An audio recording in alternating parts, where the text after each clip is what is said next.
Hi guys, എല്ലാവരും സുഖമായിരിക്കുന്നോ?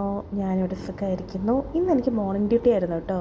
അതുകൊണ്ട് തന്നെ എനിക്ക് അതിൻ്റെ ഇടയ്ക്ക് കഴിച്ച ഫുഡിൻ്റെ ഒന്നും വീഡിയോ എടുക്കാൻ പറ്റിയില്ല, ഭയങ്കര തിരക്കായിപ്പോയി. പക്ഷേ ഈവനിങ് ഇറങ്ങാൻ നേരത്ത് ഞാനൊരു കോഫി വാങ്ങിയിട്ടുണ്ടായിരുന്നു, അപ്പോൾ അതിൻ്റെ മാത്രം ഒരു വീഡിയോ എടുത്തു. അതാണ് കേട്ടോ ഇത്. കോഫീൻ്റെ കൂടെ ഞാനൊരു ക്രോസോണ്ടും കൂടെ കഴിച്ചിട്ടുണ്ടായിരുന്നു. ബട്ടർ ക്രോസൻ്റ് ആയിരുന്നു, ഭയങ്കര ടേസ്റ്റ് ആട്ടോ ബട്ടർ ക്രോസൻ്റ്. നിങ്ങൾ ട്രൈ ചെയ്തിട്ടില്ലെങ്കിൽ ട്രൈ ചെയ്ത് നോക്കുക. വീട്ടിലെത്തിയപ്പോൾ ആലുവ വെക്ക് ഞാനൊരു ഒരു ഫ്ലേവേർഡ് യോഗേർട്ട് വാങ്ങിക്കൊണ്ടാണ് കേട്ടോ വന്നത്. അവൾക്ക് ഭയങ്കര ഹാപ്പിയായി. ഇത് കണ്ടില്ലേ, ഇത് ഞാനിപ്പോൾ പുതിയതായിട്ട് വാങ്ങിയതാണ് കേട്ടോ. ഞാൻ കുറേ കാലമായിട്ട് ആഗ്രഹിച്ചതാണ് ഇങ്ങനെ ടീ, കോഫി, ഷുഗർ അങ്ങനെ പേര് എഴുതിയിട്ടുള്ള ബോട്ടിൽ വാങ്ങണമെന്നുള്ളത്. അതുപോലെ ഈ ഒരു സ്റ്റാൻഡ് കണ്ടോ, ഇഷ്ടമായോ?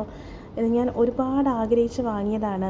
ഇത് പലരും ഓൺലൈനിൽ നിന്നാണ് കേട്ടോ വാങ്ങാറുള്ളത്, പക്ഷേ എനിക്കിത് നെസ്റ്റോയിൽ നിന്ന് കിട്ടി. അതുപോലെ ക്യൂട്ടായിട്ടുള്ള ഈ ബോട്ടിൽസും ഞാൻ പർച്ചേസ് ചെയ്തു. ഇഷ്ടമായോ? അപ്പോൾ അത്രയേ ഉള്ളൂ.